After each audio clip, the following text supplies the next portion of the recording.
सिंहासन हिल उठे, राजवंशों ने भ्रिकुटी तानी थी। बूढ़े भारत में भी आई फिर से नई जवानी थी।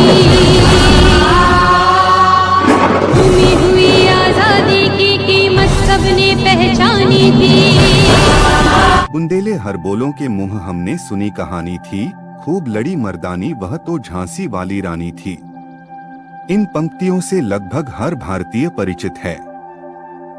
रानी लक्ष्मीबाई 1857 के स्वतंत्रता संग्राम की महिला सेनानी, झांसी की रानी, वीरता और समर्पण से भारतीय स्वतंत्रता संग्राम में योगदान, 17 जून 1858 में ग्वालियर में शहीद हुई। रानी लक्ष्मीबाई वीरता का प्रतिबिंब हैं। रानी लक्ष्मीबाई भारत के पहले स्वतंत्र संग्राम के समय में बहादुर वीरांगना थीं। झांसी की रानी ने आखिरी दम तक अंग्रेजों के साथ लड़ाई की थी।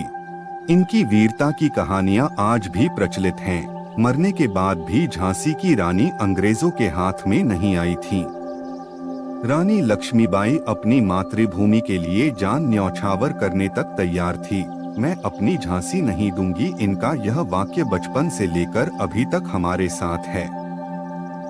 दोस्तों नमस्कार, हमारे चैनल भारत के निचोड़ में आपका स्वागत है।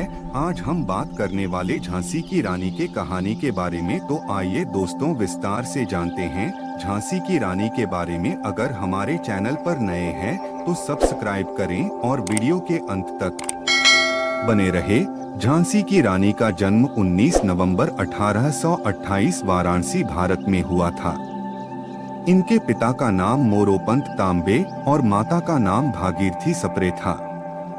इनके पति का नाम नरेश महाराज गंगाधर राव नायलियर और बच्चे का नाम दामोदर राव और आनंद राव था। झांसी की रानी का नाम उनके माता पिता ने मणिकर्णिका रखा था, लेकिन शादी के बाद उनका नाम रानी लक्ष्मीबाई हो गया। उनके बचपन का नाम मनु भी था। रानी लक्ष्मीबाई का असली नाम मणिकर्णिका था। बचपन में उन्हें प्यार से मनु कहकर बुलाते थे। उनका जन्म वाराणसी में 19 नवंबर 1828 मराठी परिवार में हुआ था। वह देशभक्ति, बहादुरी, सम्मान का प्रतीक है। इनके पिता मोरोपंत तांबे मराठा बाजीराव की सेवा में थे और उनकी माता एक विदुषी महिला थी। छोटी उम्र में ही रानी लक्ष्मीबाई ने अपनी माता को खो दिया था। उसके बाद उनके पिता ने उनका पालन पोषण किया। बचपन से ही उनके पिताजी ने रानी लक्ष्मीबाई को हाथियों और घोड़ों की सवारी और हथियारों का उपयोग करना सिखाया था। नाना साहिब और तात्या टोपे के साथ रानी लक्ष्मीबाई पली भी थी।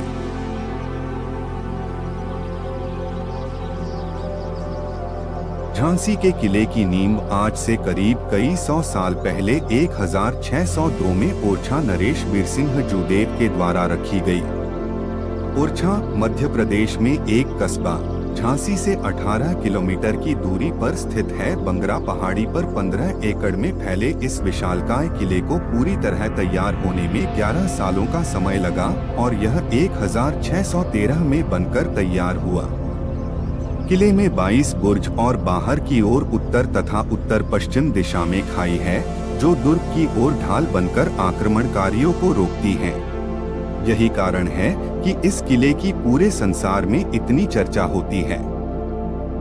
पहले झांसी ओरछा नरेश के राज्य में आती थी, जो बाद में मराठा पेशवाओं के अधीन थी। मराठा नरेश गंगाधर राव से शादी होने के बाद मणिकर्णिका को लक्ष्मीबाई कहा जाने लगा। इसलिए उनके बलिदान के साथ उनकी छाप किले में हर जगह देखने को मिलती है। रानी लक्ष्मीबाई का विवाह झांसी के महाराज राजा गंगाधर राव के साथ हुआ था। विवाह के बाद मणिकर्णिका का नाम बदलकर लक्ष्मीबाई से जाना जाने लगा। फिर वह झांसी की रानी के नाम से प्रसिद्ध हुई। 1851 में उनके बेटे का जन्म हुआ था, परंतु 4 महीनों के बाद उसकी मृत्यु हो गई थी। कुछ समय बाद झांसी के महाराजा ने दत्तक आनंदराव पुत्र को अपनाया। महल और मंदिर के बीच जाते समय रानी लक्ष्मीबाई घोड़े पर सवार होकर जाती थीं या फिर कभी-कभी पालकी द्वारा भी जाती थीं। सारंगी, पवन और बादल उनके घोड़े में शामिल थे। 1858 में इतिहासकारों के अनुसार यह माना गया है कि किले की तरफ भागते समय रानी लक्ष्मीबाई बादल पर सवार थी। 2 साल बाद सन 1853 में बीमारी के चलते हुए उनके पति की मृत्यु हो गई थी। बेटे और पति की मृत्यु के बाद भी रानी लक्ष्मीबाई हिम्मत नहीं हारी। जब उनकी पति की मृत्यु हुई थी तब रानी लक्ष्मीबाई की उम्र केवल 25 वर्ष थी।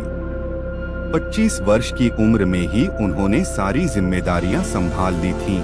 जब महाराजा गंगाधर राव की मृत्यु हो गई थी, ब्रिटिश लोगों ने कानूनी उत्तराधिकारी के रूप में उसे स्वीकार नहीं किया था। उस समय गवर्नर जनरल लॉर्ड डलहौजी एक बहुत ही शातिर इंसान था, जिसकी नजर झांसी के ऊपर थी। झांसी के ऊपर कब्जा करना चाहते थे क्योंकि उसका कोई वारिस नहीं था, परंतु झांसी की रानी इसके खिलाफ थी। वह किसी भी हाल में किला नहीं देना चाहती थी। रानी को बाहर निकालने के लिए उन्हें 60,000 वार्षिक पेंशन भी दी जाएगी। झांसी की रक्षा करने के लिए रानी लक्ष्मीबाई ने एक मजबूत सेना को इकट्ठा किया। इस सेना में महिलाएं भी शामिल थी। कुल 14,000 विद्रोह को इकट्ठा किया और सेना बनाई थी। 23 मार्च 1858 को झांसी की लड़ाई शुरू हो गई थी।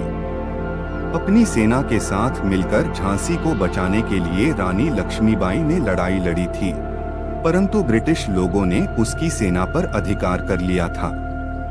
फिर इसके बाद अपने बेटे के साथ रानी लक्ष्मीबाई कालपी चली गई थी।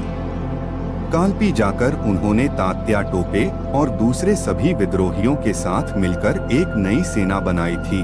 18 जून 1858 को ग्वालियर के पास कोटा की सराय में रानी लक्ष्मीबाई की मृत्यु हुई थी। रानी लक्ष्मीबाई को लड़ाई करते समय ज्यादा चोट तो नहीं लगी थी, परंतु काफी खून बह गया था। जब वह घोड़े पर सवार होकर भाग रही थी तब एक बीच में एक नाला पड़ा। रानी लक्ष्मीबाई को लगा अगर यह नाला पार कर लिया तो कोई उसे पकड़ नहीं पाएगा, परंतु जब वह नाले के पास पहुंची तब उनके घोड़े ने आगे जाने से मना कर दिया।